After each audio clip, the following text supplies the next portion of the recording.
Hello everybody, it's Wyron here with another bit of Total War Warhammer Quick Match gameplay. This time around I am playing as the Wood Elves against the Brettonians, led by Yosugami on the map Oakenhammer. And, yeah, running a fairly conventional build here with Wood Elves. So, right off the bat, for my line, I decided to run a Orion for my Lord. Orion, of course, does cuss tear. He has a pretty high damage ranged attack and a very, very good close quarters attack. Obviously, he has two free bombardment spells. One that's basically the Gowns of Gehenna, and one that's basically the Lore of Metal Searing Shards spell bombardment. So definitely has some two pretty solid support options. And more importantly, the Cloak of Isha was recently buffed, and this now, when his HP is below 20%, he gets a 44% ward save as well as HP replenishment or regen. So he's been buffed a whole bunch. He's a very solid and very tanky lord, and he definitely has a lot of potential against Brettonia. Alongside him, I did bring the Branch Wraith. The Branch Wraith is kind of almost a must-have in most of my armies nowadays. With Call of the Woods boosting nearby units' melee attacks, Smoke and Mirrors giving me extra speed on all units, Awakening of the Wood, of course, just being a decent support spell, or Blood is the main reason to bring it, just for those big heals, and then finally Melkos Mystifying Miasma, providing some degree of kind of battlefield control, and it's basically a poor man's Fate of Buna in some ways, especially against squish units. For my front line, I'm bringing 2 units of Treekin, and obviously Treekin are very tanky. The biggest problem is fire, and Brettonia can bring a decent amount of fire, though as you can see my opponent did not bring any peasant bowmen with fire, and that was so I definitely locked out a bit there.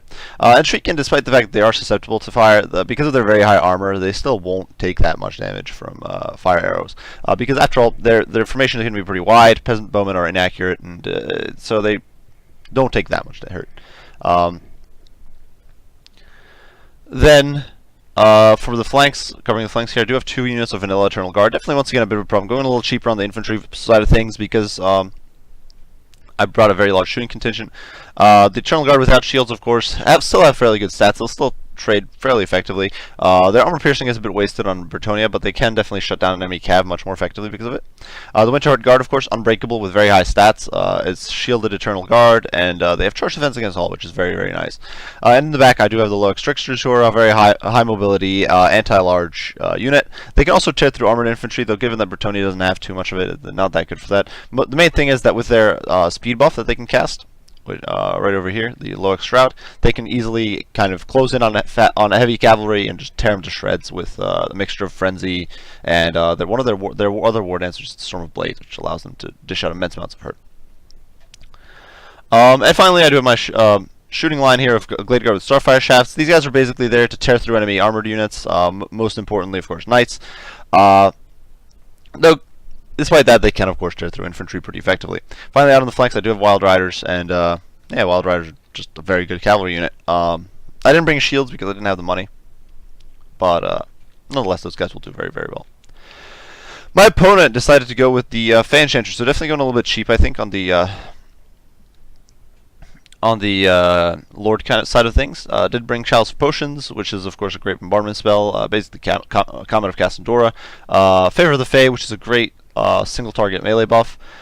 Dwarves Blow, which is of course a staple spell nowadays.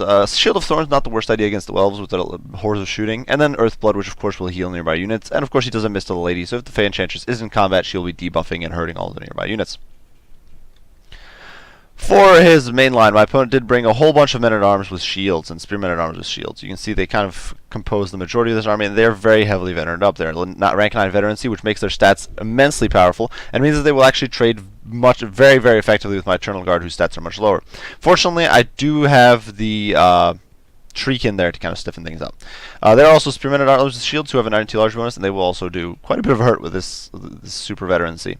In the center, in the heart of his force, he does have the Holy Wardens of Lamai Sontal, who of course do fire and magic damage, which is a huge double whammy against my Treekin because it bypasses both their physical and their fire resistance. Sorry, bypasses their physical resistance and dishes out immense hurt to the with their extra fire damage. Triple Peasant Bowmen. These guys are very cheap, but they do have decent range, and they can definitely lay down the hurt on the lightly armored elves. Grail Relique to prevent terror routes, which is definitely a bit of a problem given that I'm kind of running around with Ryan, and that is one of Ryan's kind of gimmicks. Defenders of the Fleur de Lis, who have silver shields, which is huge. They are otherwise basically a Knights Errant with Frenzy. but they're still a very, very powerful unit. Then over here, Knights of the Lionhearted, which are the Regiment of Renown, Knights of the Realm. These guys do cause fear and they have any courage. Otherwise, they're basically just, and they have magic damage. Otherwise, they're basically a high veterancy Knights of the Realm.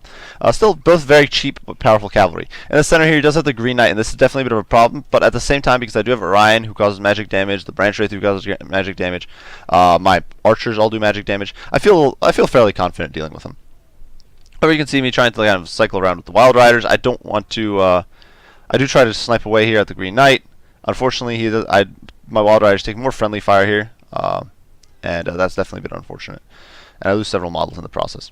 You can see me trying to just focus down the Green Knight, but the archers are going just short. Archers firing at max range are not particularly accurate. The Green Knight did actually come in with his regen in the woods, so he's just going to be able to dart back into the woodland here and start regening his HP. Over here, I'm kind of posturing against Knights of the Lionhearted, and this shooting match is definitely not necessarily going in my favor. So shortly, I'm going to start pushing towards my opponent. You can see over here, I do try to sally towards my opponent's Knights of the Lionhearted with the Wild Riders. Wild Riders will actually trade, despite even these beat-up guys, will trade fairly well with Knights of the Lionhearted. It's something people don't realize, but because of their frenzy and a very high damage output, Wild Riders will actually bust through even fairly heavily armored cavalry. So I'd sally out, do a little bit of damage, and back off as quickly as I can. In the meantime, I'm slowly but surely pushing forward. You can see me whittling down the enemy peasant bowman over here. Unfortunately, my opponent has just invested very heavily into all sorts of buffs. Here you can see what I do believe is a Dwellers Below going down, and I do see it at the last second. But it's definitely a little too late for a lot of these units, and they're taking a huge amount of hurt in the process. You can see the Winter Guard took a lot of beating there. Over here, Knights of the Lionhearted are charging towards my Wild Riders, so I decided to kind of swamp all over them and bring in the Eternal Guard as well as the Treekin, just trying to collapse on this group over here. In the meantime, Orion is charging into the Bowmen alongside the Branch Wraith and the Winterheart Guard.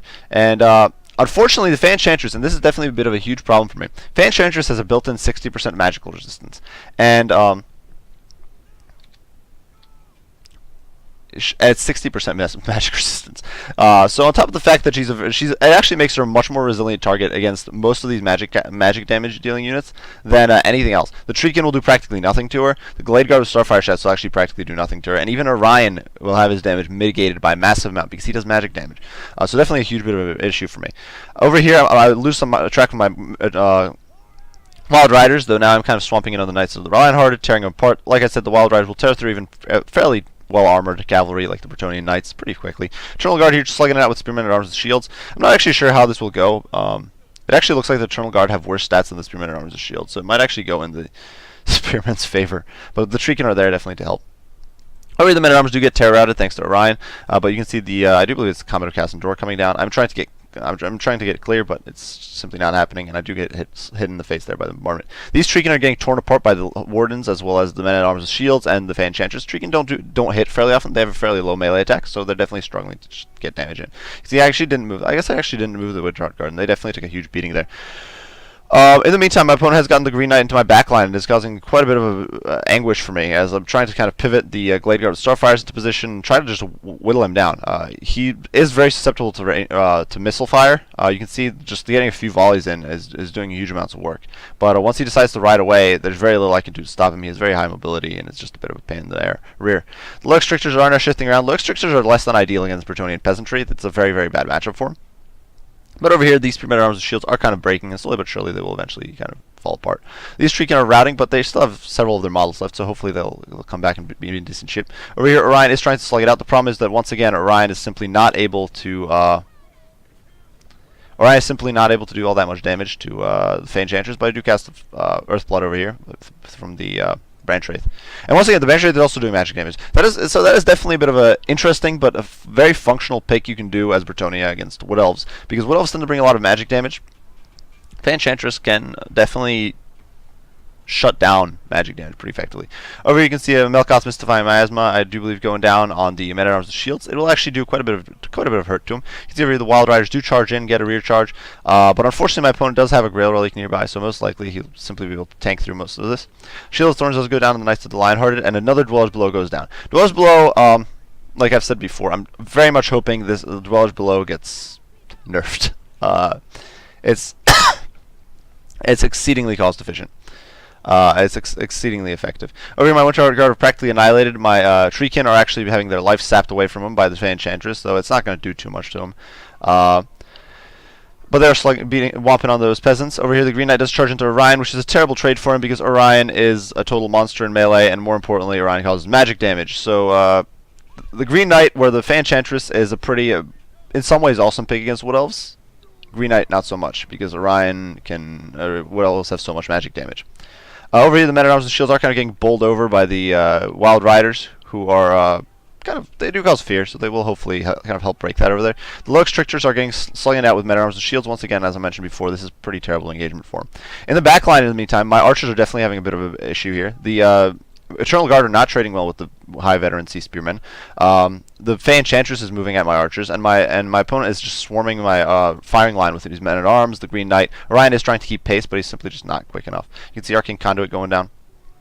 And I definitely make a mistake here of not properly splitting. You can see I finally get around to splitting, but it's a little late for that. Over here, the Treekin are still holding their own. The Branch Wraith has gone down at this point, I do believe, or either routed, or I do believe he's dead. Over here, the Low Strictures are tearing through unit after unit, but it's, once again, not that efficient. They're up to 88 kills, so it's not like they're not dishing out a lot of hurt, but it is cheap, or fairly cheap Brettonian peasantry. The Wild Riders do charge in. They do send some of those infantrymen flying. You can see that despite the fact that these guys are completely whittled down, they're still not breaking. That immunity psychology is definitely a huge boon from the for my opponent. Over here, unfortunately, the Enchantress, being practically immune to the range damage, is able to just whomp on my bowman, and there's very little I can do about it. One unit's already routed. Orion is trying to get in and help, but Orion's damage is mitigated by a huge amount. And I actually do make a serious mistake here. I completely forgot that she has this huge resistance, and I start shooting at her. What I should have done is I should have just used my shots on these Men-at-Arms with shields who are facing the wrong way. In the meantime, the Enchantress is just leading Orion on a merry chase that he simply cannot keep up with her. These Eternal Guard with Shields are regrouping. Some of my units are kind of recovering on the edges here. You can see these Treekin are doing very well, but unfortunately, because they're low damage output, they are taking forever to whomp on this Grail Relique. I'm not entirely sure what this Grail Relique's magic resistance is, or if it has one. It definitely has a physical resistance. It actually has a 25% magic resistance, so the Grail Relique is going to be whomped on for a very, very long time with very low results. Low Strictures actually got beaten down by this final unit of Spearmen at Arms. Eternal Guard are practically dead. These Treekin are practically dead, but they might be able to get on top of these Archers if my opponent is not paying attention. Oh, sorry, those Wild Riders. You can see, though, a lot of my units are just falling apart at this point. Orion is doing his very best to shut down the Fey Enchantress, but she does get away. I do try to hit her with a Javelin, and the Javelins from Orion actually don't cause magic damage. So, which is actually ideal here. It means that he's getting nearly maximum damage output against the Fey Enchantress. If one more hit would have finished her off right here and now, and most likely secured me the game, given that my opponent's army is very, very tattered. But unfortunately, she keeps riding, and she's at 113 HP and routing, and Orion's too slow, in spite of being pretty quick for a Footlord. Over here, the Treekin are still whomping on the Grail Relique and the last Warden of my Suntal. There's very little I can do there. The Archers are doing minimal damage to the Treekin because Treekin have huge physical resist or band of armor, but nonetheless, it is definitely a bit unfortunate. You can see the Green Knight has in the meantime gone down to the concentrated arrow fire. These Spearmen at Arms are getting focused out, but because their morale is fairly high just because of that veterancy, it's definitely a bit hard. And my Archers are starting to run low on ammo. To be fair, they would not be much of a help against the Fey Enchantress anyway. You can see she was popping Arcane Conduit, most likely hoping to get an Earthblood in. I'm simply trying to get Orion into range, but you can see the Earthblood has gone down, and I will not be able to kill her. You can see the javelin goes in there, and it's just not enough. It's this is just, I think it was just a regular Earthblood. But Orion, yeah, he's about to get hit by a nuke. You can see the javelin over there misses. He's having trouble hitting a target that's moving. You can see I do move Orion. He does have regen, so once he's below 25 or 20% HP. So if my opponent does decide to try to swamp him, he's definitely going to suffer. You see the Treekin are just taking forever to beat down on this Grail Relique, but the Archer's going to run out of ammo before long. The Archers, in the meantime, are kind of moving forward, trying to support Orion. They are some of my last units on the field. One of the good things about Orion is that he's completely unbreakable. So even though these guys can whomp on Orion, whose melee defense is pretty pitiful, it means very little in the grand scheme of things, because Orion has regen, very high regen, and 44% weapon damage. And I still do believe Orion is not quite near his healing cap. He's actually sitting at 2,500, which is definitely solid. Now, though, the Fan Enchantress is beating up on him, and that's definitely going to be a bit of a nuisance for Orion. You can see my arrow fire coming in. Orion is not really able to escape the Fan Enchantress, and he's not really able to lay the smackdown on her. He needs to be sniping away at her from long range, and you can see Orion's taking a bit of hurt, as including friendly fire. And I'm definitely at this point worrying a little bit that Orion will die, but my opponent does kind of lose track of things, or I wouldn't say lose track of things. He sends his Fan Enchantress to shut down my archers. Over here, Treekin are still trying to womp on the Grail Relic, which just shows how inefficient they are at doing damage. And you can see the balance of power is not at all in my favor. Orion is incredibly badly damaged, and as a result, he's things are just looking very, very grim right now. The only good thing is that Orion's unbreakable, so he's going to stick around to the very end. You can see if another bombardment does go down. The Fan Enchantress is no doubt very close to her. Is probably out of Winds of Magic at this point, or very close to it. Orion, as you can see, is just reaching through these men-at-arms. There will be a volley or two from the peasant bows, but after that they're going to be out of ammo, and that's going to be that. Unfortunately, you can see the only units I have left on the field are Treekin, and the archers are actually retreating, and I do believe they don't have ammo anyway, so they're going to probably rout out the field completely. Not like they can do much to the Fan Enchantress anyway at this point. I do try to get Orion clear. As you can see, I'm trying to get Orion clear of the infantry so that I can throw javelins at the Fan Enchantress, because if I could get even one extra javelin at the Fan Enchantress, if I could just kill her, I'm thinking that at this point, through army losses and terror routing, I could actually win this game, just barely. Otherwise, Orion's just going to get swamped here, and it's going to be over. The Treekin are still pretty healthy, and that is definitely giving me some hope. You can see the balance of power has definitely shifted a little bit as Orion regens some of his HP, and the Fan Enchantress got whomped on a bit. Some of these bowmen are actually wavering and coming back, so 16 bowmen. One of the important things to remember is Glade-Guard, while they're certainly not intended to be a melee combatant, they're not terrible in melee. They actually have pretty high melee defense at 27 and melee attack of 20, plus 26 weapon strength. They're honestly not a terrible melee combatant. So if they can get into a fight, they can definitely do okay. Orion over here will hopefully cause some terror to these men-at-arms with shields, because there is no Grail Relic nearby to support him. And as you can see, he's definitely whomping on him pretty hard. He's knocking out multiple guys at once. These guys are terror routing now. And you can see the Fan Enchantress has actually shattered. And that is going to be that. My opponent's last sole unit remaining is these Spearmen at Arms with shields who are trying to kind of march in. I do cast a bombardment trying to catch these peasant bows. Orion is still picking apart these men at arms with shields. He's going to keep them retreating for all eternity. The Treekin are coming in, and I actually still have that unit of Glade Guard who are recovering and trying to get into the back into the fray. And so yeah, things are definitely looking like they're over. My opponents, I do believe, it just left, but it was a very, very close game. It came right down to the wire. And I made several mistakes. One of them was the way I committed my Wild Riders. The other was relying very heavily on magic-causing units for my damage output. The Glade Guard with Starfire, and then being jumped by my opponent bringing the Fan Enchantress. Orion carried that game very hard, no doubt about it, and the Lurk Strictors, and to a little extent the Glade Guard with Starfire Shafts shutting down the Green Knight. But my opponent's army was trading very, very efficiently with the Eternal Guard and even the Treekin, and it made life very difficult for me. If I had invested in Dryads or War Dancers, I would have definitely been able to trade a little better in that close quarters fight. I mismanaged the Wild Riders very, very badly, and losing them was definitely a big problem for me. If I'd been able to get good rear charges into my opponent, and I would have definitely done better there. The Branch Wraith getting murdered was also not particularly good, and yeah, my opponent had a very solid comp. This is definitely a bit interesting. It definitely caught me a bit by surprise. You don't usually see people invest that much in chevrons, but the chevrons I think definitely made a huge difference in the outcome of the infantry fight. It all kind of came down to Orion laying the smackdown on him. The Green Knight I think was a bit of a mistake against Wood Elves. And against Wood Elves in general, I would never bring a Green Knight. The Wood Elves have a lot of magic damage. They have a lot of potential to magic damage. And a lot of their units do cause fear and terror anyway, so they're already resistant to some of those effects that the Green Knight causes. So and a lot of their units are immune to psychology, furthermore. So actually, this was almost an optimal army for my opponent in some ways for the Green Knight. Well, no, that's not true. There was a lot of magic damage here. But as far as his offense with their terror, this is a decent army to go against. But nonetheless, I do think that's a bit of I think this was a bit of a mistake on my opponent's part. But yeah, Orion definitely performed very well there. Good old Mel Gibson. But you can see the losses were very heavy on both sides. Yeah, good game to Yosogami. It was very, very close. I do hope you guys enjoyed this video. If you did, be sure to leave a like and subscribe down below. If you have any comments, criticism, any